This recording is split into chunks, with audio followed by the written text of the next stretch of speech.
Cool. The Kurtin. So if you'd like to introduce yourself. All right. Well, my name is Danielle Kurtin. I'm a student at Imperial College London. I feel the need to hang on to things and use props. So I've recently moved to London this September, and I love it. But I'm from a small fishing town in Florida, and no one's ever really heard of it. It's called Stewart. It's about 45 minutes north of West Palm Beach. But I came to London to study neuroscience, and in doing so, I've also brought my passion for art and drawing with me. So what inspires me is things that I love. So when I'm at home, a lot of my paintings are themed of the ocean and of nature surrounding me. But as I've progressed through my academic career, I've also fallen more and more in love with what I do, which I'm really lucky and grateful to do. And that's kind of shown itself in my artwork, transitioning from just doodles in my notebook to slightly bigger pieces to now what I'm about to show you. Okay, so when I mentioned at home, I'm inspired by a lot of nature and the ocean. I have just a little example of that. This is actually a mist home. So I drew a mermaid, but something I like about her is that in the background, instead of lovely poems about the sea and love and beauty, they're all about sirens and how they eat people. But then, like I said, I started moving on a bit towards anatomy. And so I have a few examples. I love the visual system. And it's kind of funny, I'm super blind. I wear contacts all the time, and I think of the two things that would hurt the most to lose would be the use of my hands and the use of my eyes. And the visual system itself is immensely complex. It's just such a treat to go into. And then, as well as the vestibulocochlear system, right? So this is your inner ear.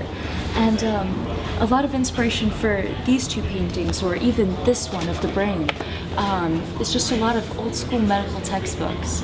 Because now I read textbooks and they have a lot of really nice computer-generated images and graphic art, and that's all well and good.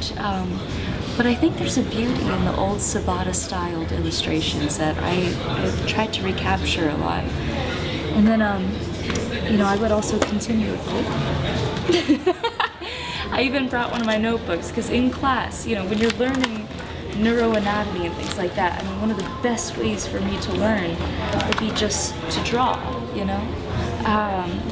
And so as I've gone into this master's and I've learned more and more about neuroscience, I did my first ever painting series, which I've never done before. And this one is all about neuropathologies, right? So this one represents Huntington's disease. And at first, actually, this is just a completely normal brain, just a coronal view. But if you flip it in the back, we have what happens when all of the CAG trinucleotide repeats in the background here. So Huntington disease is a genetic neurodegenerative disorder, and it's actually really unique because most neurodegenerative disorders are epigenetic or have a slightly genetic component to them, but they're not solely due to genetic cause or mutation. And Huntington's disease manifests earlier and more severe the increased number of CAG trinucleotide repeats you have in it. And I've thought often about putting little pins in here for time, because as soon as a couple decades elapse, depending on how many repeats you have, the worse your brain atrophies. I did one on hunger and food, and how, not necessarily hunger so much as food, right? Food makes me happy, it makes me glow. I believe food and love should be shared as much as often. And so in the background I have triglycerides and sugar and just some of the neurochemicals associated with food, and some of the coloring that just evokes, bright and happiness with it. And then a little darker, a little less bright and happy, I did one of depression, which maybe I shouldn't call a neuropathology so much as a state or condition, but in the background, to hold it up a bit, I've got a little bit of the neurochemical aspects to depression, as well as some of the behavioral ones and some of the anatomical ones. So for example, here we have two examples of neural networks that may have different dysfunction when someone is chronically depressed or has major depressive disorder. And I just kind of wanted to incorporate that in the background of the brain, because something I'm deeply interested in and want to spend my PhD doing, is investigating, using neuroimaging to investigate psychiatric conditions or behavioral or mood disorders. With Huntington's, with Alzheimer's, Parkinson's, you can look at a specific part of the brain and see what's wrong. You can image it and say, oh, there's the presence of this protein, there's a clear atrophy of this structure, or the disease is degenerating this way. But for psychiatric disorders, we really can't do that. You can't look at a brain and point to it and say, oh, that person's definitely schizophrenic. And so, based on how I believe the brain works, which is a complex balance of neural network dynamics, I think that by untangling that, maybe we can have a better understanding of rainbow brain, just because I do love neuroanatomy.